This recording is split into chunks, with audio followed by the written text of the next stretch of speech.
The day my sister stood up in that conference room and told the estate attorney that our father had personally asked her to manage everything. I didn't say a word. I just sat there with my hands folded in my lap, watching her perform grief like it's something she'd rehearsed in the mirror. She was good at it. I'll give her that. My father passed on a Tuesday in March. Pancreatic cancer, which moves fast and doesn't negotiate. He'd been declining for about 8 months, but the last 2 were brutal in a way I don't have the right words for yet. I was there every weekend, driving 4 hours round trip from Charlotte to his house in Greensboro, sitting with him in the evenings while he watched old westerns and pretended he wasn't in pain. My sister, I'll call her what she is, which is the older one, the one who always got the benefit of the doubt, lived 40 minutes away and came by maybe 3 times that whole stretch. She was overwhelmed. She had her own family to think about. Fine, people grieve and cope differently. I told myself that. What I could not tell myself, 2 weeks after we buried him, was that the will the attorney read aloud in that conference room was the same one my father had described to me 6 months earlier. It wasn't. The will my father had told me about, walking me through it carefully one afternoon in October, while the TV was on mute, left the house and the investment accounts split equally between us with a small trust set aside for his grandchildren. Simple fare, the way he'd always done things. The will the attorney read gave my sister sole authority over the estate, named her executor with no oversight requirement, and included a clause that the family home was to be transferred to her within 90 days of probate clearing. I sat very still. I watched my sister dab at her eyes with a tissue. I watched her husband, a man I have never once trusted, put his hand on her shoulder and give me a look across the table that I can only describe as satisfied. I asked to see the document. The attorney slid it over. My father's signature was there, the notary seal was there, the date was there, October 14th. I know that date. I know exactly what that date means, because I was in Greensboro on October 14th. I was sitting in my father's living room. I was the one who drove him to his afternoon pain management appointment that day because his hands had been shaking so badly there for 3 weeks by then that he couldn't grip a steering wheel. He hadn't been able to hold a pen with any control since late September. His oncologist had noted it specifically in his chart because it was connected to a medication adjustment they were tracking. My father did not sign anything on October 14th. He physically could not have. I didn't say any of this in the conference room. I took a photo of the signature page with my phone, thanked the attorney, and drove home. I cried for about 20 minutes on the highway. And then I stopped because I realized that crying was something I could do later, and thinking clearly was something I needed to do right now. My father was a careful man. He kept copies of everything. When he'd walked me through his estate plans back in October, he'd shown me a folder, a literal manila folder, the old-fashioned kind with a metal clasp, where he kept the signed copy of his actual will, along with his account statements and a few personal letters. He'd told me the folder was in the fireproof lockbox in his bedroom closet, and he'd told me where the key was. 3 days after the reading, I went back to the house. My sister didn't know I was coming. She hadn't changed the locks yet. My father had given me a key years ago and never asked for it back. The lockbox was still there.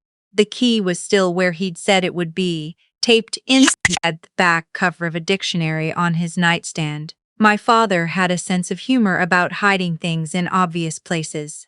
The folder was inside. The will was inside the folder. It was dated August of last year, witnessed by 2 of his longtime friends, and notarized by a woman named, I had to look twice, a notary whose stamp I didn't recognize. A different notary than the one on the document my sister had presented. I took the folder. I photographed every page. I put everything back exactly as I found it, and I left. Then I called an attorney. Her name is not important, but she came highly recommended by a colleague of mine, and she has been practicing estate litigation in North Carolina for over 20 years. When I sat down in her office and laid out what I had, the photograph of the will from the reading, the copy of the will from my father's lockbox, my father's medical records documenting his loss of fine motor control, and the receipts from his October 14th medical appointment, she was quiet for a long moment. "The notary on the document your sister presented," she said. "Do you know who that is?" I didn't. She made a call. I sat in the chair across from her desk and looked at the framed photo of mountains on her wall and tried to breathe normally. The notary whose stamp appeared on my sister's version of the will had surrendered her commission in the state of North Carolina 14 months ago. She was no longer a licensed notary. Any document she notarized after that date was invalid. The will my sister presented was notarized 11 months ago. My attorney looked at me over her reading glasses and said, "This is not a civil matter. This is fraud." I want to tell you that I felt triumphant in that moment. I didn't. I felt exhausted and sad and deeply, permanently altered in the way you feel when someone you grew up with turns out to be a person you never actually knew. My sister and I had not been close as adults. There was always a current of competition running under things, mostly from her side, though I'd spent a long time trying to pretend otherwise. But she was still my sister. She had held my hand at my father's funeral. She had cried real tears, or what I'd believed were real tears, and I had hugged her and meant it. Standing in my attorney's office with proof that she had forged our father's final wishes, I mostly just felt tired. But I also felt clear. The probate court hearing was scheduled for 6 weeks out. My attorney filed a challenge to the will's validity on 3 grounds: the notary's lapsed commission, the medical evidence contradicting my father's ability to sign on the documented date, and the existence of a prior authenticated will with a valid notary stamp and 2 living witnesses. My sister hired an attorney of her own.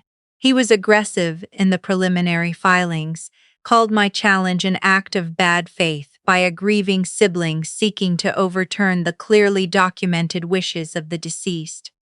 The language was dramatic. He implied that I was the one being dishonest, that I had manufactured the lockbox will, that my father had changed his mind and my sister was simply honoring that.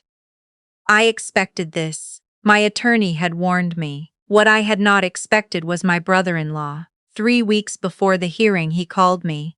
It was a Sunday evening and I almost didn't pick up.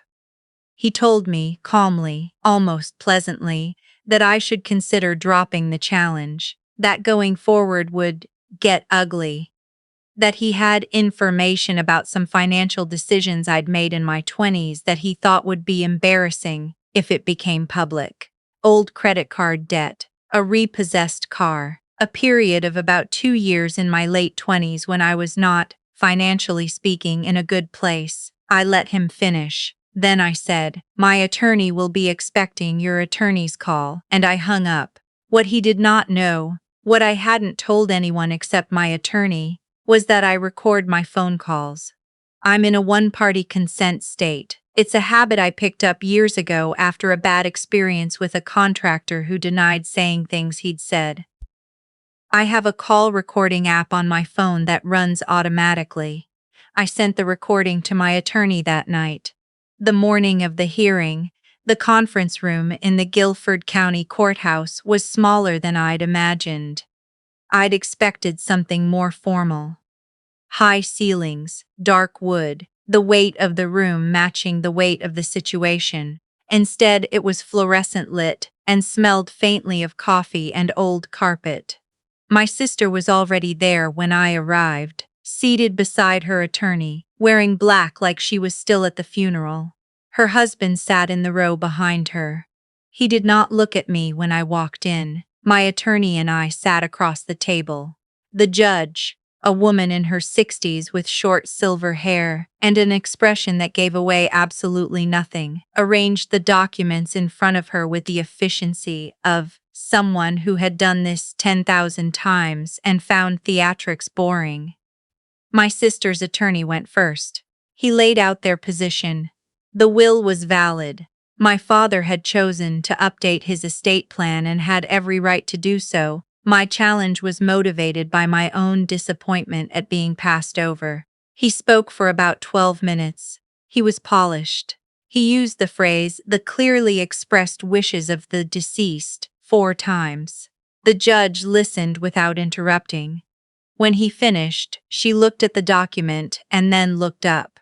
"Counsel," she said, "the notary whose stamp appears on this document.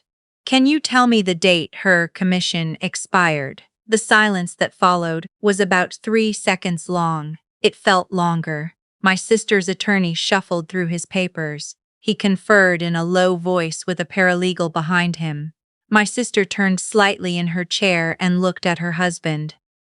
He looked back at her. The attorney said he would need a moment to confirm that information. The judge said he could have 2 minutes. He did not find the answer in 2 minutes, because the answer was not one he had prepared for, which told me something important. My sister had not told her own attorney about the notary. She had either not known herself, possible, or she had known and hidden it, which said everything. My attorney presented the certification from the North Carolina Secretary of State's office, confirming the notary's commission expiration date.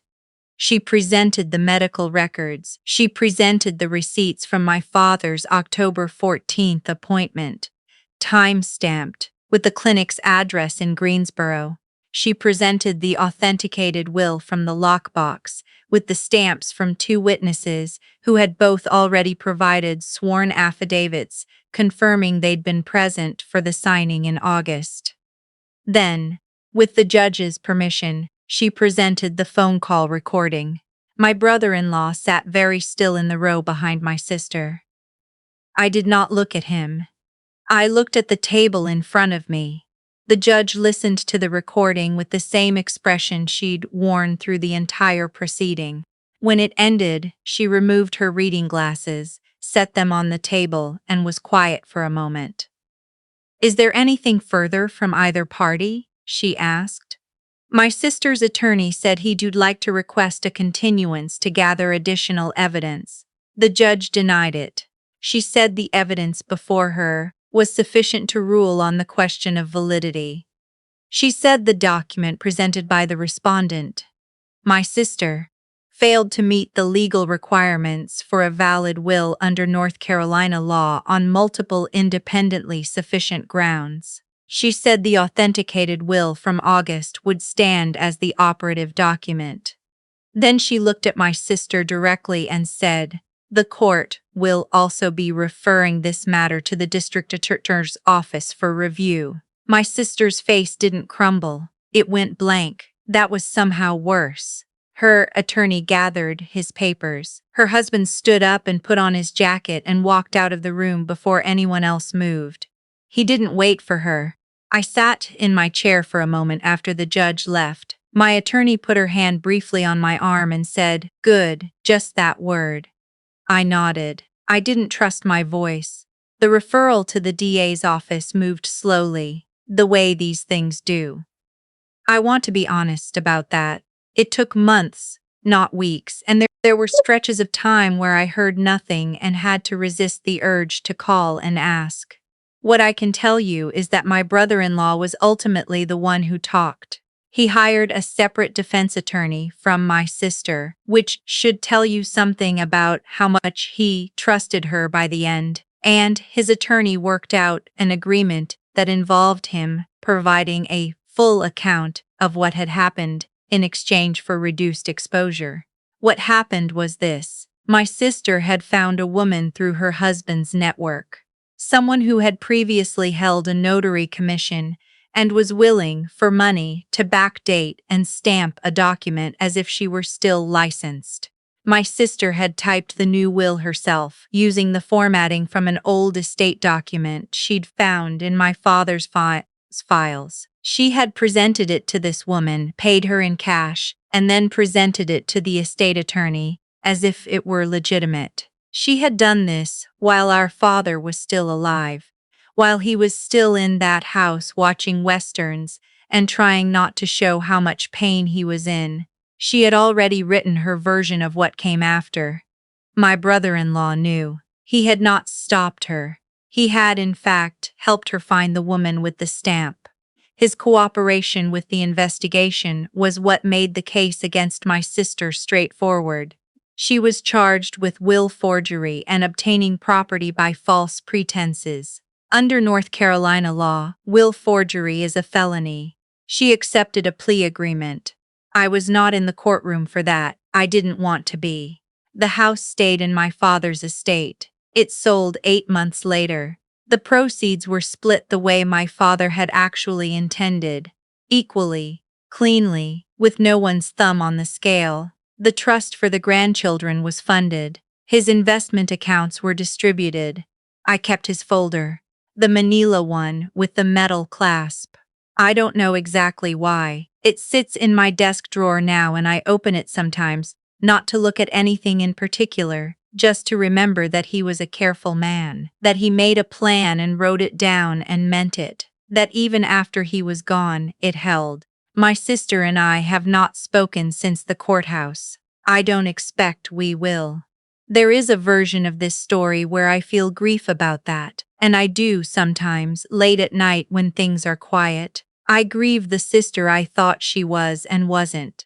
I grieve the family I thought we were, the four of us, before cancer and money and whatever was always underneath my sister's smile made that impossible to sustain. But mostly what I feel is something I can only describe as level.